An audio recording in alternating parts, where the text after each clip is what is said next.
Uma vida com propósitos. Dia 14. Quando Deus parece distante. Ele se escondeu do seu povo, mas eu confio nele e nele ponho a minha esperança. Isaías 8, versículo 17. Deus é real, não importa como você se sinta. É fácil adorar a Deus quando as coisas vão bem. Quando Ele provê comida, amigos, família, saúde e situações felizes. Mas os acasos nem sempre são agradáveis. Quando isso acontece, como você adora a Deus? O que você faz quando o Senhor parece estar a milhões de quilômetros? A mais profunda adoração é louvar a Deus apesar da dor, dar graças durante a provação, manter a confiança nele em meio à tentação, render-se a ele durante o sofrimento e amá-lo quando ele parece distante. Em geral, as amizades são testadas pela separação ou pelo silêncio. Ou você é separado pela distância física ou está impossibilitado de se comunicar. Na sua amizade com Deus, nem sempre você se sentirá próximo dele. Philip Yancey. Observa sabiamente. Todo relacionamento passa por períodos de proximidade e distanciamento. E no relacionamento com Deus, por mais íntimo que seja, o pêndulo vai oscilar de um lado para o outro. É aí que a adoração fica difícil. Para amadurecer sua amizade, Deus irá testá-la com períodos de aparente separação, momentos em que se tem o sentimento de que fomos abandonados ou esquecidos por Deus. Tem-se ainda a impressão de que Deus está a quilômetros de distância. João da Cruz referia-se a esses dias de deserto espiritual, dúvida e distanciamento de Deus como a noite escura da alma. Henry Nouwen chamava-os o mistério da ausência. Por sua vez, A. W. Tozer denominava-os o ministério da noite. Outros o mencionam como o inverno do coração. Com exceção de Jesus, Davi foi provavelmente quem manteve uma amizade mais íntima com Deus. O Senhor teve prazer em chamá-lo homem segundo o meu coração. 1 Samuel 13, versículo 14. Atos 13, versículo 22. Apesar disso, Davi frequentemente reclamava da ausência de Deus. O Eterno está me evitando? Onde está quando preciso de ti? Salmos 10, versículo 1. Por que te esqueceste de mim? Por que está tão distante? Por que ignoras meus pedidos de socorro? Salmos 22, versículo 1. Por que me abandonaste? Salmo 43, versículo 2. E também Salmos 44, versículo 23. E o 74, versículo 11. 88, versículo 14. E 89, versículo 49. É óbvio que Deus não abandonara realmente Davi, assim como não abandona você. Ele prometeu várias vezes jamais nos abandonar ou rejeitar. Deuteronômio 31, versículo 8. Salmos 37, versículo 28. João 14, versículo 16 a 18. Hebreus 13, versículo 5. Mas Deus não prometeu, você sempre sentirá a minha presença. Aliás, Deus reconhece que algumas vezes esconde a face de nós. Isaías 45, versículo 15. Há momentos em que Ele parece ter desaparecido de nossa vida em pleno combate. Certo dia você acorda e percebe que todas as suas sensações de comunhão espiritual se foram. Você ora, mas nada acontece. Repreende o diabo, mas isso não muda nada. Faz exercícios espirituais. Seus amigos oram por você. Você confessa todo pecado que consegue imaginar. E então sai por aí pedindo perdão a todos que conhece. Jejua e nada adianta. Então começa a se perguntar: quanto tempo essa escuridão espiritual irá durar? Dias? Semanas? Meses? Será que ela vai acabar? Você tem a impressão de que suas orações simplesmente batem no teto e voltam. Em absoluto desespero você grita: qual é o meu problema? A verdade é que não há nada de errado com você. Trata-se de uma parte da provação e do amadurecimento de sua amizade com Deus. Todo cristão passa por isso pelo menos uma vez, geralmente várias vezes. É doloroso e perturbador, mas absolutamente vital para o desenvolvimento de sua fé. Ter consciência disso deu esperança a Jó, no momento em que não podia sentir a presença de Deus em sua vida. Ele declarou: vou para o Oriente, mas lá ele não está. Vou para o Ocidente e não consigo encontrá-lo. Não o vejo no Norte, pois se esconde. Volto-me para o Sul, mas não consigo achá-lo. Contudo, ele conhece o caminho por onde ando, e quando me puser à prova, como o ouro a passar pelo fogo, ele me declarará inocente. Jó 23, versículos de 8 a 10. Quando Deus parece distante, você pode pensar que ele está zangado ou o está punindo por algum pecado. De fato, o pecado realmente prejudica nossa amizade com Deus. Entristecemos o Espírito Santo e sufocamos nosso relacionamento com Ele quando desobedecemos a Deus. Entramos em conflitos com alguém, excedemos-nos no número de atividades, criamos vínculos de amizade com o mundo e assim por diante. Salmo 51, Jeremias 2, versículo 32, Efésios 4, versículo 29 e 30, 1 Coríntios 8, versículo 12, 1 Tessalonicenses 5, versículo 19, Tiago 4, versículo 4. Contudo, frequentemente, esse sentimento de abandono e afastamento de Deus não tem nenhuma relação com o pecado. É um teste de fé que todos devemos enfrentar. Será que você continuará a amar, obedecer e adorar a Deus e a confiar nele, mesmo quando não sente sua presença nem a evidência visível da ação divina em sua vida? Nos dias de hoje, o erro mais comum que os cristãos cometem ao adorar é buscar uma experiência, em vez de buscar a Deus. Eles buscam sensações e, se elas ocorrem, concluem que foram bem-sucedidos na adoração. Errado. Na realidade, Deus em geral afasta nossas sensações para não dependermos delas. Buscar uma sensação, mesmo a sensação de proximidade com Cristo, não é adoração.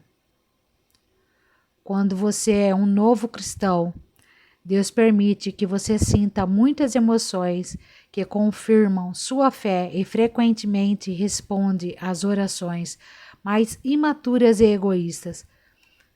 Tudo para que você saiba que ele existe. Mas, à medida que você cresce na fé, ele irá emancipá-lo dessas emoções. A onipresença de Deus e a manifestação de sua presença são coisas diferentes. Uma é um fato, a outra é frequentemente uma sensação. Deus está sempre presente, mesmo que você não perceba sua presença. E a presença divina é profunda demais para ser medida por uma simples emoção. Sim, Deus quer que você sinta a presença dele, mas está mais interessado em que você confie nele, não tanto que o sinta. Fé, não sentimentos, é o que agrada a Deus. As situações que mais põem nossa fé à prova são aquelas em que a vida nos desaponta e não conseguimos encontrar Deus. Isso aconteceu com Jó. Em um único dia, ele perdeu tudo: família, negócios, saúde e todos os seus bens. E o que é pior, ao longo de 37 capítulos do livro, Deus não diz absolutamente nada. Como louvar a Deus quando você não compreende o que está acontecendo em sua vida e Deus se mantém em silêncio? Como permanecer em comunhão em meio a uma crise se não há nenhum contato? Como manter os olhos em Jesus quando eles estão cheios de lágrimas? Faça o que Jó fez. Então, prostrou-se com o rosto em terra, em adoração, e disse: Saí nu do ventre de minha mãe, e nu partirei. O Senhor o deu, o Senhor o levou, louvado seja o nome do Senhor. Jó 1, versículo 20 e 21. Diga a Deus exatamente como você se sente. Derrame seu coração perante Ele. Descarregue todos os seus sentimentos. Jó fez isso. Não posso ficar calado. Estou aflito. Tenho de falar, preciso me queixar, pois o meu coração está cheio de amargura. Jó 7, versículo 11. Quando Deus lhe pareceu distante, ele clamou: Como tenho saudade dos dias do meu vigor, quando a amizade de Deus abençoava minha casa. Jó 29, versículo 4. Deus pode lidar com suas incertezas, sua raiva, seu sofrimento, sua confusão e suas indagações. Você sabia que admitir seu desespero para Deus pode ser uma declaração de fé? Confiando em Deus e sentindo desespero ao mesmo tempo, Davi escreveu: Crie, por isso falei, estou completamente arruinado. Salmos 116, versículo 10. Parece uma contradição confiar em Deus e sentir-se destruído. A fraqueza de Davi, na verdade, revela uma fé profunda. Em primeiro lugar, ele acreditava em Deus. Em segundo lugar, ele acreditava que o Senhor ouviria sua oração. Em terceiro lugar, ele acreditava que Deus lhe permitia expor todos os sentimentos e ainda assim o amaria. Nos dias de hoje, o erro mais comum que os cristãos cometem ao adorar é buscar uma experiência, em vez de buscar a Deus. Concentre-se no Deus imutável. Independentemente das circunstâncias e de como esteja se sentindo, apegue-se ao caráter imutável de Deus. Lembre-se daquilo que é eternamente verdadeiro a respeito dele. Deus é bom, ele me ama, está comigo, sabe pelo que estou passando, preocupa-se comigo e tem um bom plano para a minha vida. Assim disse V. Raymond Edman. Nunca duvide na escuridão do que Deus lhe disse na luz. Quando a vida de Jó veio abaixo, sob o silêncio de Deus, o patriarca ainda achou os seguintes motivos para louvá-lo. Ele é bom e amoroso. Jó 10, versículo 12. Ele é todo-poderoso. Jó 37, versículos 5, 23 e 42, versículo 2. Ele repara em cada detalhe da minha vida. Jó 23, versículo 10 e 31, versículo 4. Ele está no controle. Jó 23, versículo 10 e 31, versículo 4. Ele tem um plano para a minha vida. Jó 23, versículo 14. Ele vai me salvar. Jó 19, versículo 25. Confie que Deus cumprirá o que prometeu. Em tempos de deserto espiritual, você deve confiar pacientemente nas promessas de Deus, não nas próprias emoções. Procure entender que Ele o está levando a um nível profundo de maturidade. A amizade baseada em emoções é frívola. Então, não fique preocupado com os problemas. As circunstâncias não podem mudar o caráter de Deus. A graça do Senhor ainda é abundante. Ele ainda cuida de você, mesmo quando você não pode senti-lo. Na ausência de circunstâncias, Jó se apegou à palavra de Deus. Ele disse: não me afastei dos mandamentos dos seus lábios, dei mais valor às palavras de sua boca do que ao meu pão de cada dia. Jó 23, versículo 12.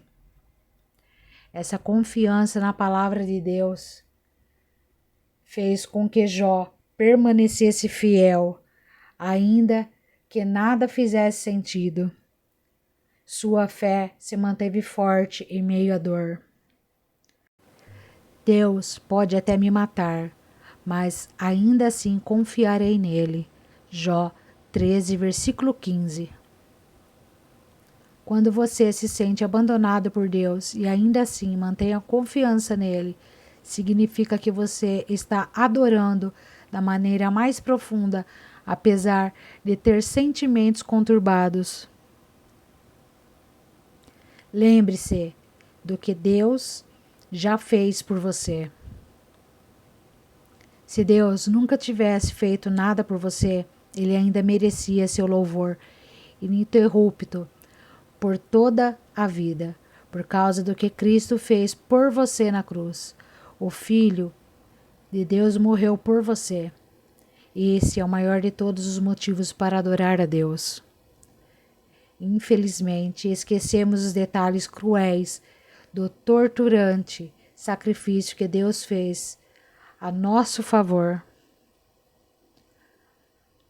A familiaridade gera complacência.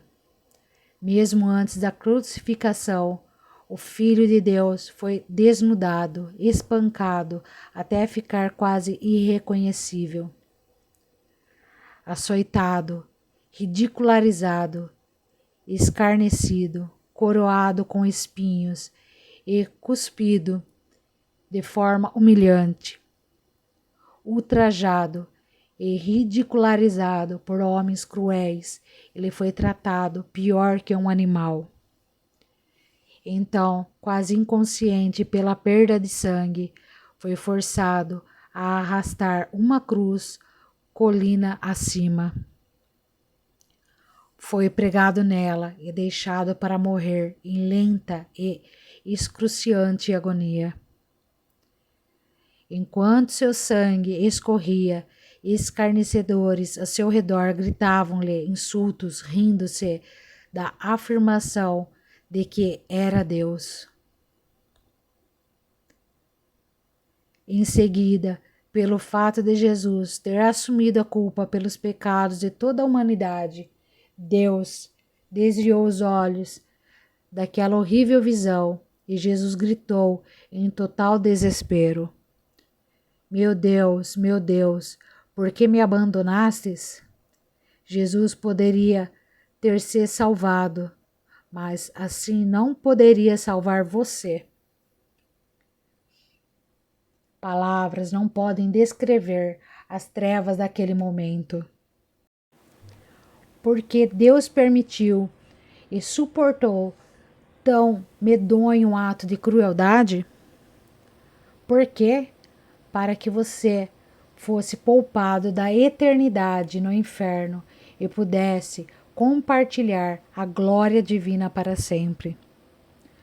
A Bíblia diz: em Cristo não havia pecado, mas Deus colocou sobre Cristo a culpa dos nossos pecados para que nós, em união com Ele, vivamos de acordo com a vontade de Deus.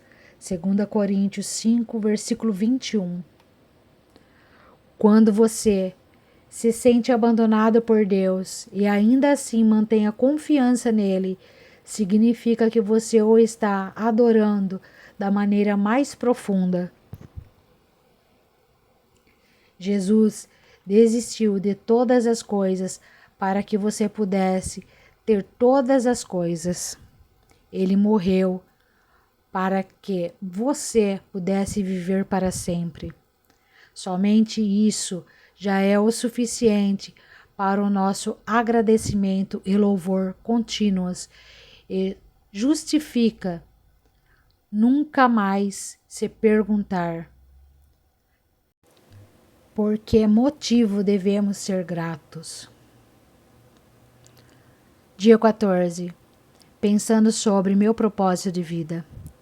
Tema para reflexão: Deus é real, a despeito de como você se sente. Versículo para memorizar.